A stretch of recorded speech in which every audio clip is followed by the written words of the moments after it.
colleagues, Shelley Moore Capito of West Virginia, who headed the original push for an infrastructure package that both Democrats and Republicans could get behind. And I must say, Senator, you also, as I understand it, the floor manager for the Republican Party in the Senate. So we've talked about this quite a few times. Is this going to be one of the last times we have to talk about infrastructure because you're going to get it done?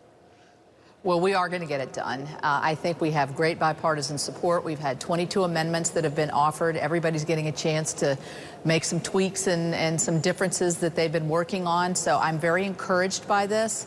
I think we'll have a good vote probably over the weekend. I hope not as late as Monday, but maybe. So give me a sense if there's anything that could get between you and getting this done. And let me specifically ask about the CBO scoring. The Congressional Budget Office is supposed to come out with scoring this afternoon. Just explain to me, because I haven't been a part of that process. Do you have a sense of where that's going to come out already? Will it be a surprise to you?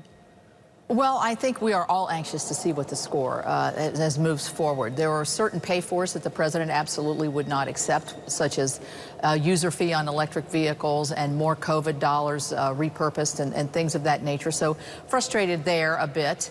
You know, of course, the president wants more taxes, and we said no to that. So I'm not expecting the entire $570 billion to be paid for, but I do believe that the case can be made very strongly that by investing in infrastructure with the manufacturing that will occur, the job creation that will occur at the same time, that essentially over a 5 to 10 year period, this bill will absolutely pay for itself. But we expect it to come in a little over half with some of the pay-fors that they've put forward.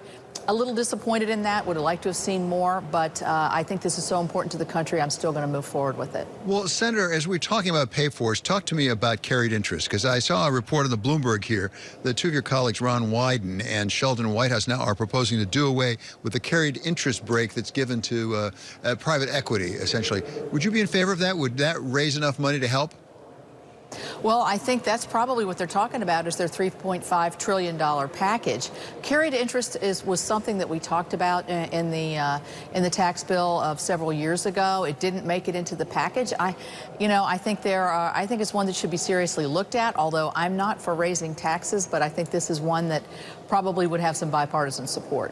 What about the House? There is the House, the other chamber, right? Yes. And I hear some rumblings out of the House. For example, on some of the environmental provisions, the Chairman DeFazio, for example, is saying, we've got some stuff in the House version they don't have in the Senate. We're not sure we like that very much. Is that a possible sticking point? Well, here's what I would say about that. There is a lot, there are provisions in there, as there were in my surface transportation bill, in terms of climate, in terms of resiliency, in terms of electrification of vehicles and other things that are thought to be integral to lowering the emissions. And so let's move forward with those. I think the House is going to deal with this bill, I hope, very positively, but I would say, too, they're going to have another crack at the ball. I'm talking they being the Democrats. If they want to go full Green Deal on this, they can do that with their $5 trillion. I hope they don't, because I think it would harm the country and put taxes on everybody. But you can't have everything, but there are provisions in here, I think, that are made to look at some of the issues that DeFazio has been addressing. Well, let me ask about that, because you have responsibility for the environment in the Senate. I knew that you were an advocate for the environment. It's not a yes or no. It's a how do we do it? What's the Republican approach to climate at this point, the alternative? Well, let's take the water bill, for instance. We know that in the drinking water and wastewater that there are issues in terms of environment, in terms of old leaky pipes. So there's a lot of investment here for old pipes, lead pipes, things that could be damaging not just to individuals but to the environment as well. I think in the transportation bill, as I said, we had 19 provisions in our bipartisan bill that we put forward. Some of it deals with emissions. Some of it deals with getting states to look at their emission targets. Some of it deals with electric vehicle charging stations and hydrogen and the technology that's going to move forward. I mean, we're for reasonable, sensible environmental regulations, not those that if you do a cost-benefit analysis like they didn't do when they in the Obama administration, which causes enormous economic damage, which I saw in my state. Senator, you raised the question of charging stations, and we understand that President Biden later this afternoon is going to come out with some leaders in the auto industry and announce a target of 50% emissions-free vehicles, cars and trucks, by 2030, the end of this decade. Does that sound reasonable to you? Is that something we should set as a national goal? You know, I think setting a national goal is always fine, but let's look at some of the realities of where we're going here. What's the cost of an electric vehicle? who's going to, be able to afford these, number one?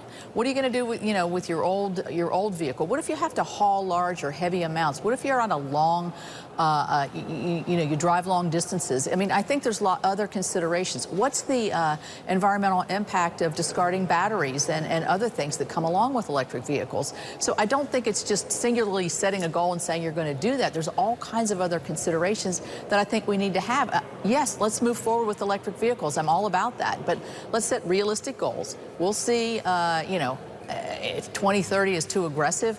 I think he's mostly just making a political statement, quite frankly. But, I'm in favor of the direction we're going. I can support that, and so are the automobile manufacturers in this country. Yeah, exactly. They've said that they want to move in that direction, but it'd be a long way to go. Right. I think a very small percentage of the vehicles sold today are electric. Do you have a sense of whether we have, for example, the resources, the lithium, the various elements that we need to actually support that degree of electric vehicles in this country? Well, I think that's another good question. Do we have the supply chain? We know that a lot of those minerals that are absolutely critical for electric vehicles are mined in China and in other areas that we're having, I think, great difficulties. I don't want to enhance China's economy on the backs of the American worker. Let's develop this supply chain within this country, whether we can do that, by the next, 2030 or not. But I think these are the considerations that need to be taken into account. Senator, it's always a pleasure to get to talk to you. Thank you so much for your time. That's Senator Shelley Moore Capito, Republican of West Virginia.